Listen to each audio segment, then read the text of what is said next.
우리의 만남은 우연이 아니야. 그것은 우리의 바람이었어. 세상 사람들도 깨닫고 떠드는 이야기를 좀 해야 되겠습니다. 우리는 세상에 살면서 수많은 만남을 경험하게 됩니다. 그렇게 만나는 사람 가운데에는 영원히 만나지 말았어야 할 사람도 있습니다.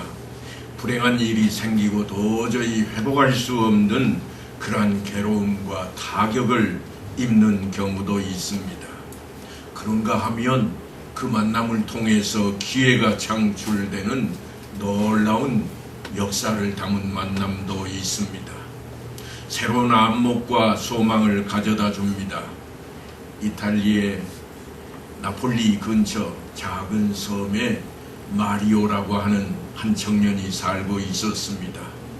그는 고기를 잡는 어부입니다. 그런데 몸이 허약하고 늘 감기를 달고 살았습니다.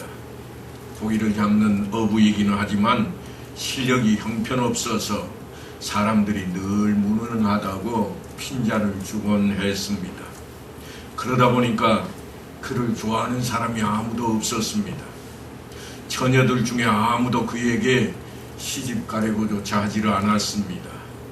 그러던 중에 마을에 아주 큰 사건이 벌어집니다.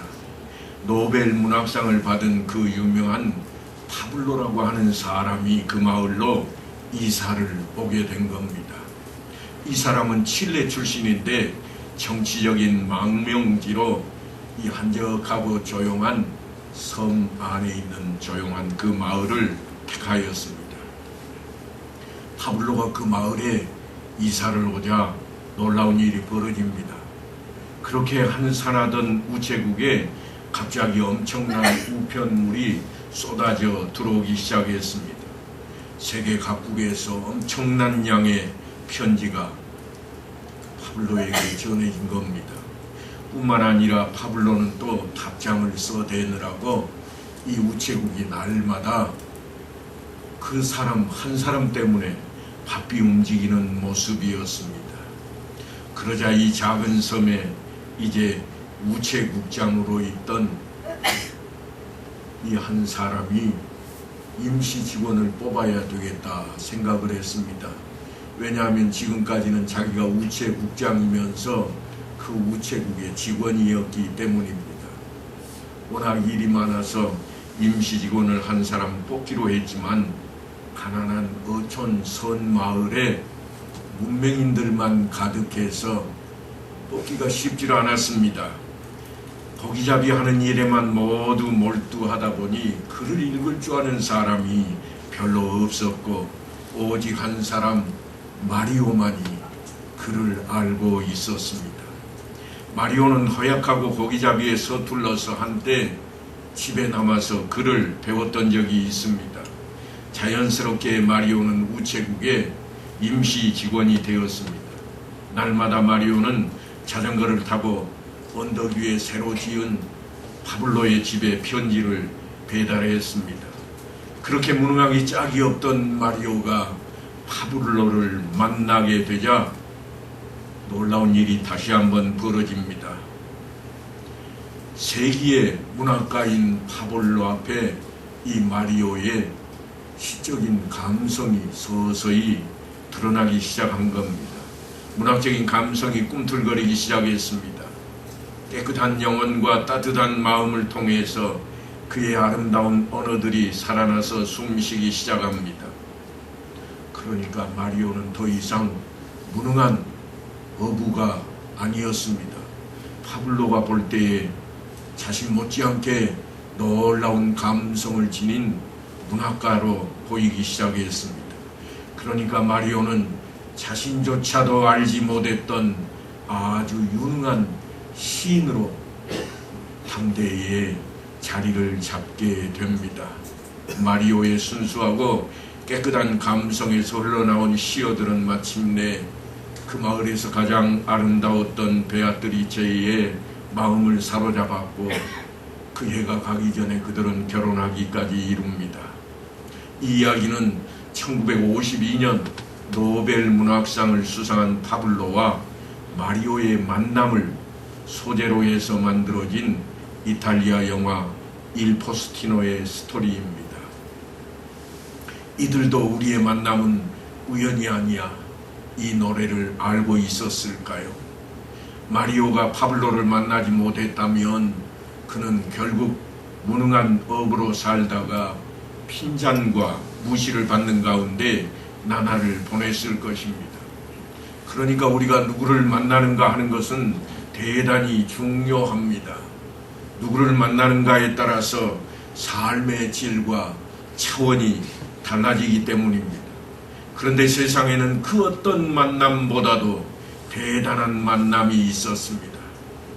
그것은 다름 아닌 예수 그리스도와 나와의 만남입니다. 신기하네, 대박, 이 말은 오래전에 전국 교사 수양회를 다녀온 교사들이 일본에서 외쳤던 그런 말들입니다. 그런데 이 말이 사실은 우리의 신앙 앞에 쓰여져야 될 것 같습니다. 우리가 그 대단한 만남의 장본인들이 다 되어 있기 때문입니다. 정말 예수 그리스도를 만나게 된 내 삶은 대박인 것입니다. 내가 예수를 만난 것이 바로 대박이라면 우리의 만남은 결코 우연이 아닐 것입니다. 신기하네. 오늘 본문은 슬로보아스의 딸들에게 대한 이야기를 다루고 있습니다.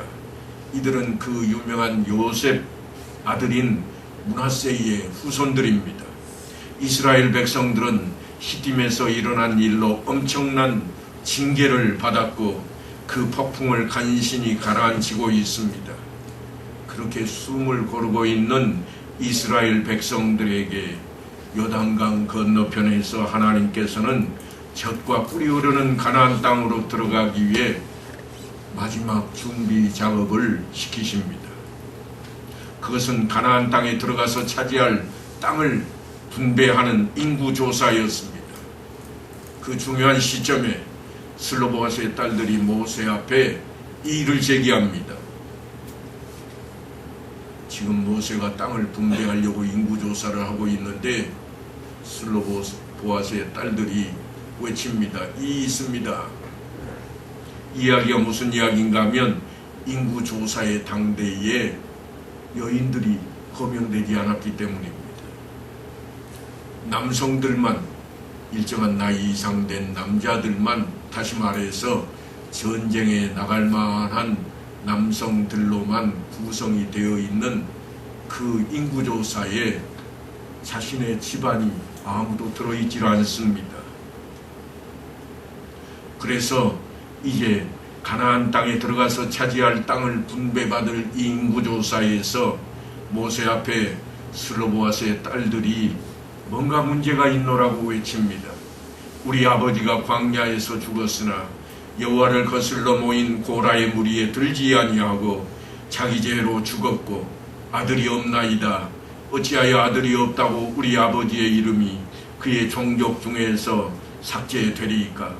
우리 아버지의 형제 중에서 우리에게 기업을 주소서. 슬로보아스의 딸들이 하나님의 그 일을 거역했던 고라와 한 통속을 이루지 아니했던 아버지의 이름을 걸고 땅을 분배해 달라고 항변을 하고 있습니다. 이런 일로 이 일을 제기하는 것은 참으로 대단한 일이었습니다. 고대 근동 지역에서 여자들은 단순히 하나의 재산으로 간주되었기 때문입니다. 더구나 계수의 대상도 되질 않았습니다. 그러니까 인구조사에서도 빠지게 된 겁니다. 그래서 재산권도 가질 수가 없었고 상속권은 아예 생각조차 할 수가 없었습니다. 그런데 이런 사회적인 제도와 체제에 과감하게 도전한 여인들이 있습니다. 수년 전에 우리나라에서 있었던 일인데요. 한 문중에서 딸들이 집단 소송을 하였습니다. 왜냐하면 우리나라 민법에 보면 1989년부터는 시집을 간 딸이라고 해도 아들과 동일하게 상속권이 주어지기 때문입니다. 그래서 문중의 땅도 딸들에게 동일하게 분배를 해달라 그렇게 법원에 고발을 했습니다. 그 소송을 법원이 기각했습니다. 현대를 살고 있는 우리에게도 여인들이 외치는 상속권은 쉽지 않은 문제입니다. 그들은 문중의 땅을 한 뼘도 차지하지를 못했습니다. 그런데 그렇게 힘겨운 주장을 슬로보아스의 딸들이 해내고 있었습니다. 그것도 엄청난 과거에 머나먼 예정 이야기로 우리에게 지금 전해지고 있는 겁니다. 문중의 땅에 대한 이야기입니다. 더 놀라운 일은 모세가 그 일을 처리하는 모습입니다. 슬로보아스의 딸들을 전혀 무시하지 않고 있습니다. 또한 관습법을 따라서 처리하지 아니하고 하나님을 찾습니다. 모세가 그 사연을 여호와께 아뢰니라. 역시 모세는 위대한 지도자였습니다. 모세도 다른 사람들처럼 여자들을 중요하게 생각하지 않았을 겁니다. 그렇게 배워왔고 그렇게 살아왔고 그렇게 살고 있는 현장이니까요. 하지만 그는 자신의 생각이나 또한 당시에 관습을 앞세우지 아니하고 하나님께 그 일을 묻고 있습니다. 하나님께서 그 일을 처분해 줄 것을 요청하고 있는 겁니다. 슬로보와 딸들의 말이 옳으니 너는 반드시 그들의 아버지의 형제 중에서 그들에게 기업을 주어 받게 하되 그들의 아버지의 기업을 그들에게 돌릴지니라. 하나님께서 개입을 하셨고 놀라운 일이 펼쳐졌습니다. 슬로보아스의 딸들 5딸들에게만 이 이야기가 국한된 겁니다. 그렇다고 해서 당시에 모든 가문의 딸들이 재산을 상속받았는가? 아닙니다. 그렇지 않습니다. 그러니까 더더욱 놀라운 일입니다. 이때로부터 사실은 여자들도 당당하게 하나님 앞에 쓰임받는 지위를 얻게 되었다고 하는 사실을 우리에게 들려주는 장면입니다. 슬로보아스의 딸들이 이렇게 주장할 수 있었던 것은 다 하나님 때문이었습니다. 여인들이 이와 같이 권리와 지위를 가지고 새로운 차원의 삶을 살게 된 것은 바로 하나님 때문입니다. 하나님의 눈으로 어떤 사람이라도 차별이 없는 모습을 드러낸 겁니다. 그래서 우리가 하나님을 믿게 되면, 예수 그리스도를 우리가 믿게 되면 우리의 신분이 달라지는 겁니다. 전혀 새로운 차원의 지위를 얻게 되는 것입니다. 영접하는 자, 곧 그 이름을 믿는 자들에게는 하나님의 자녀가 되는 권세를 주셨으니 그렇게 놀라운 일이 벌어집니다. 그 이름을 믿는 자들이라 그랬고 또한 하나님의 자녀가 된다 그랬습니다. 여기에는 성별을 구별하고 있지를 않습니다. 하나님의 자녀가 되는 그 놀라운 자리에 그 권세를 가지게 된 것인데 남녀노소와 빈부 귀천이 따로 없음을 주님께서 말씀하고 있는 것입니다. 뿐만이 아닙니다. 예수께서 각 성과 마을에 두루 다니며 하나님의 나라를 선포하시며 그 복음을 전하실세 12제자가 함께하였고 또한 악기를 쫓아내심과 병고침을 받은 어떤 여자들 곧 7 귀신이 나간 자 막달라인이라 하는 마리아와 헤롯의 청지기 구사의 아내 요한나와 수산나와 다른 여러 여자가 함께하여 자기들의 소유로 그들을 섬기더라. 재밌는 것은 여기에 거명되는 이 여인들이 그리 쉽게 한자리에 모일 수 있는 그런 여성들이 아니라고 하는 겁니다. 왜냐하면 막달라 마리아는 귀신이 들렸던 장기 출신의 여인입니다. 그런 여인 앞에 왕궁의 재산을 관리하는 요즘식으로 말하면 공무원 중에서도 높은 직분에 있는 그 집안의 아내가 함께 한다고 하는 것은 정말 상상할 수 없는 모임의 자리입니다. 도저히 한자리에 있을 여인들이 아닙니다. 하지만 그들이 함께 주님의 사역을 돕고 있습니다. 그러니까 가나안 땅을 분배받는다고 하는 것은 이 하나님의 기업을 분배한다고 하는 것에 예표가 되는데, 그 자리에 하나님의 기업을 맡을 자리에 여성들이 들어간다고 하는 사실은 벌써 모세의 시대 때부터 우리 앞에 드러나고 있는 모습입니다. 하나님의 나라, 그 나라에 주님의 동역자로 일어섰던 그 자리에 여인들이 있었던 것처럼 벌써 이전에 슬로보앗의 딸들은 광야를 거치면서 자신들에게 주어진 기업의 몫을 찾아내는 자리에까지 믿음이 성장해 있습니다. 거룩한 지분은 하나님께서 맡기시는 사역입니다. 하나님, 제가 여기 있나이다, 나를 보내소서.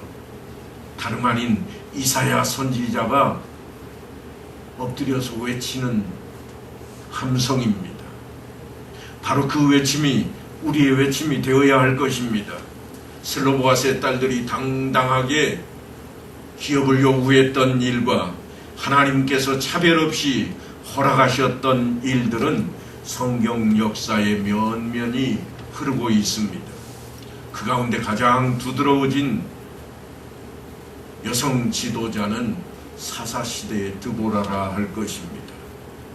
사사 드보라는 슬로보앗의 딸들의 기계를 이스라엘 역사에 활짝 꽃피운 사람이라 말할 수 있습니다.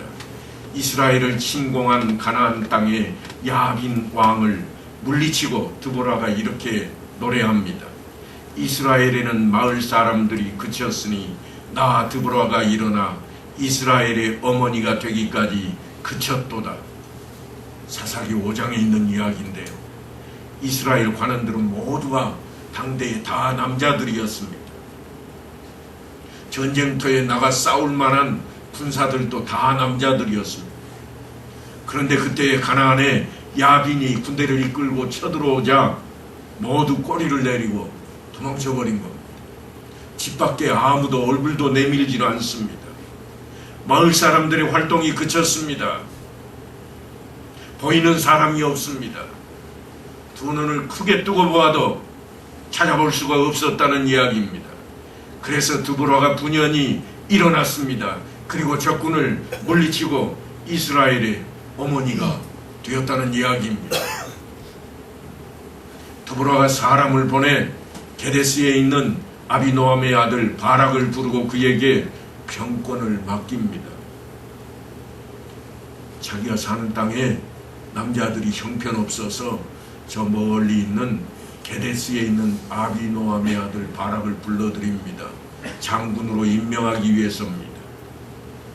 드보라가 바락에게 이르되 일어나라, 이는 여호와께서 시스라를 내 손에 넘겨주실 날이라.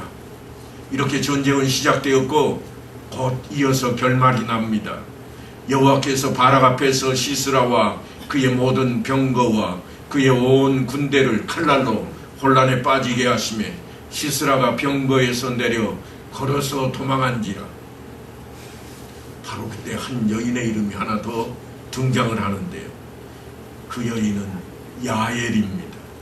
시스라가 걸어서 도망하여 겐 사람 헤벨의 아내 야엘의 장막에 이르렀으니 이는 하솔 왕 야빈과 겐 사람 헤벨 집 사이에는 화평이 있음이라. 그렇게 도망쳐온 시스라를 야엘이 숨겨주고 그가 잠든 틈을 타서 이를 도모합니다. 야엘이 이스라엘을 침공한 적장 시스라를 죽여버린 겁니다. 바락이 시스라를 죽여갈 때에 야엘이 나가서 그를 맞아 그에게 이르되 오라, 네가 찾는 그 사람을 내가 네게 보이리라 하매 바락이 그에게 들어가 보니 시스라가 엎드러져 죽었고 말뚝이 그의 관자놀이에 박혔더라.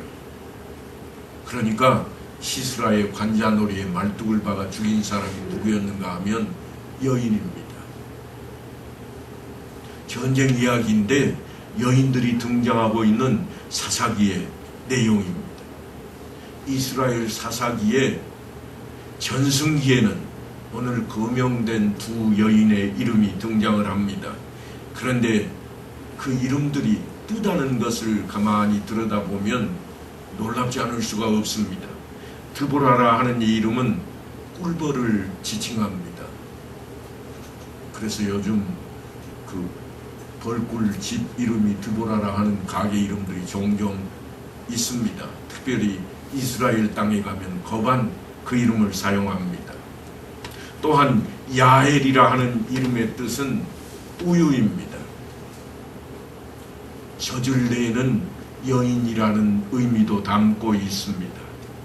우리가 가나안 땅을 젖과 꿀이 흐르는 땅이라 그렇게 부르고 있는데 이 여인 두 사람의 이름이 여기에 다 들어가 있습니다.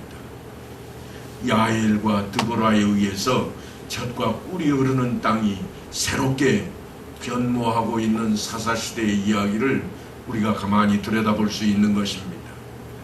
다시 본문으로 돌아갑니다. 슬로보앗의 딸들이 외칩니다. 우리 아버지가 광야에서 죽었으나 여호와를 거슬러 모인 고라의 무리에 들지 아니하고 자기 죄로 죽었고 아들이 없나이다.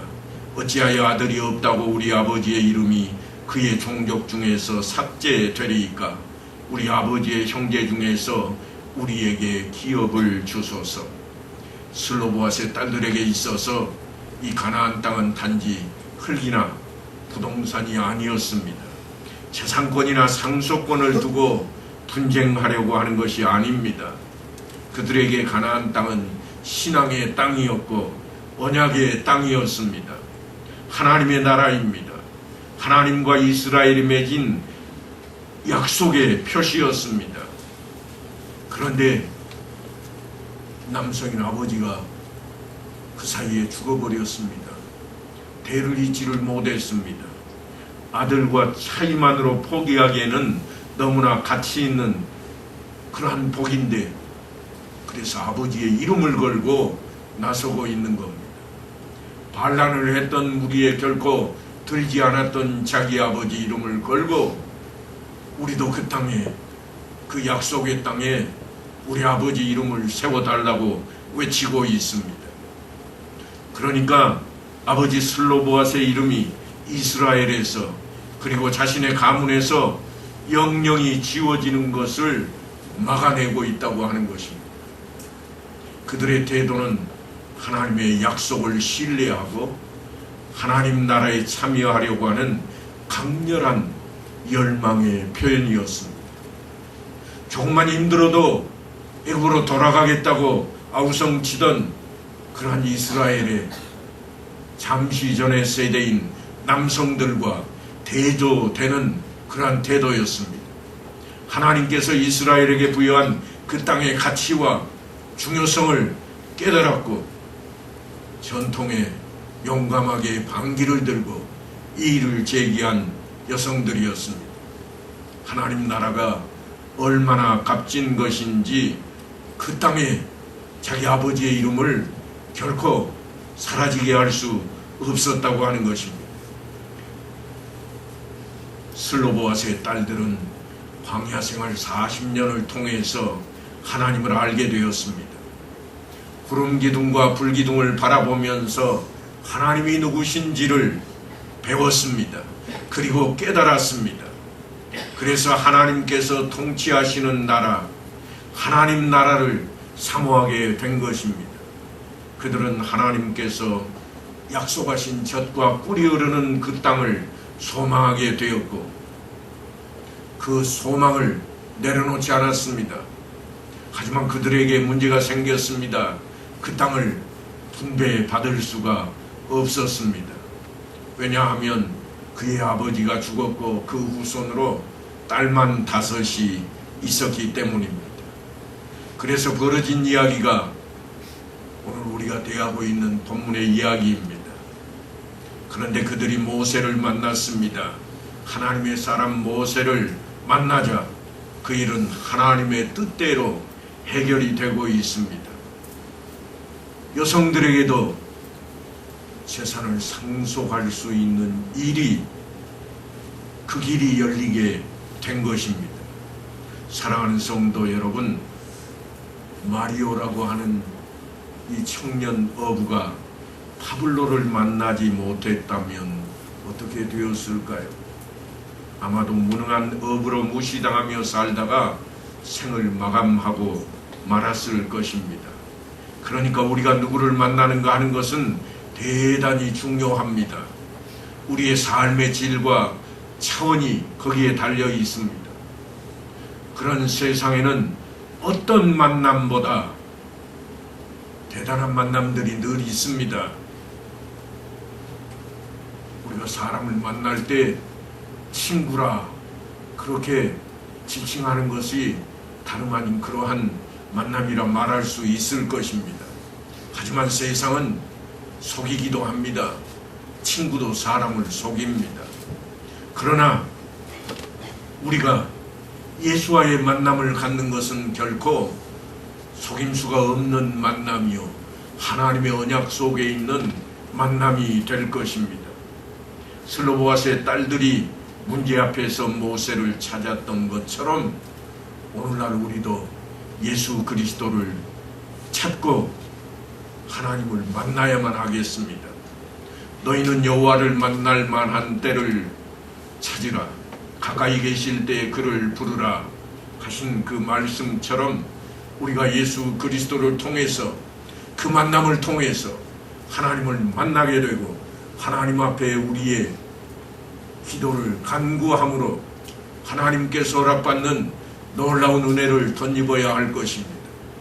슬로보아스의 딸들은 결코 이룰 수 없는 세상적인 일을 모세를 통해서 하나님께 허락받은 놀라운 역사의 주인공이 되었습니다. 우리도 세상 가운데 이룰 수 없는 많은 일들이 우리 앞에 펼쳐지고 있습니다.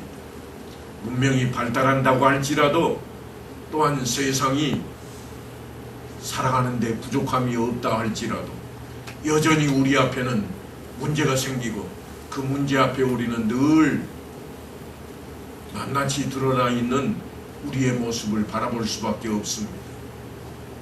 그러한 때에 예수 그리스도를 통해 우리가 하나님 앞에 엎드리게 된다면 하나님께서는 우리에게 은혜의 복을 더하실 것입니다. 예수 그리스도의 이름으로 기도하는 우리, 그래서 하나님을 만나게 되는 우리, 하나님께서는 우리의 기도의 대상이 되셔서 그 기도를 들으시고 우리의 삶 가운데 개입을 하시고 우리를 이끌어 주실 것입니다. 오늘 이 시간도 나와 하나님 앞에 예배드리며 말씀을 부여잡고 엎드리게 되신 사랑하는 성도 여러분, 그 말씀을 부여잡고 예수 그리스도를 통해서 네가 나를 믿느냐 하신 말씀 앞에 내가 믿나이다. 하나님의 아들이신 예수 그리스도를 나의 구세주로 믿으며 그분의 이름으로 하나님을 만나고 하나님께서 허락하신 놀라운 은혜의 복을 받아 누리는 사랑하는 성도들, 가정과 영혼들이 다 되시기를 간절히 축원합니다.